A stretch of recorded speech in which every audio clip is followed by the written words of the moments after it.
तर आज मी बनवते फक्त वाफेवर होणारी बटाटा शिमला मिरचीची चमचमीत अशी भाजी। तर चला पटकन रेसिपीला सुरुवात करूया। तर सर्वात पहिले एका कढईमध्ये थोडंसं बटर घालून घ्यायचं। त्यामध्ये आपल्याला शिमला मिरची अशी मस्त थोडीशी फ्राय करून घ्यायची, म्हणजे शिमला मिरचीला छान असा मस्त एक फ्लेवर येईल। त्यानंतर त्याच कढईमध्ये थोडंसं तेल घालून त्यामध्ये आपल्याला जिरं, मोहरी, लसूण हे छान असं मस्त खमंग परतवून घ्यायचं आहे, हे बघा। आणि त्याचबरोबर यामध्ये आपल्याला घालायचे थोडंसं हिंग। हिंगाची फोडणी आहे ना खूपच मस्त लागते या भाजीला। त्यानंतर आपल्याला यामध्ये घालायचे हिरवी मिरची आणि त्याचबरोबर कढीपत्ता। हे सर्व आपल्याला व्यवस्थित असं परतवून घ्यायचे। आता आपल्याला यामध्ये घालायचे बारीक चिरलेला कांदा।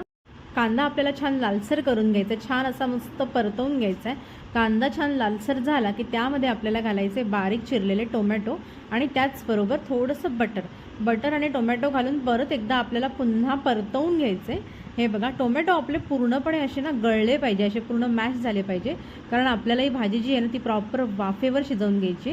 आणि थोडेसे मसाले घालूया। आता संपूर्ण व्हिडिओ मी अपलोड केलेला आहे, तुम्ही स्वरूपास किचनला जाऊन बघू शकता।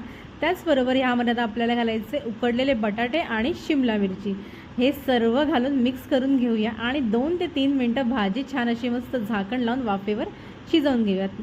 लास्टला याच्यामध्ये घालायचे आपल्याला बारीक चिरलेली कोथिंबीर घालून छान अशी मस्त ही भाजी गरमागरम भाकरी किंवा चपातीबरोबर सर्व करून घेऊया। तुम्ही रेसिपी नक्की घरी बनवून बघा, खूपच छान आणि टेस्टी लागते। त्याचबरोबर रेसिपी आवडली असेल तर प्लीज व्हिडिओला एक लाईक, शेअर आणि सबस्क्राईब करा।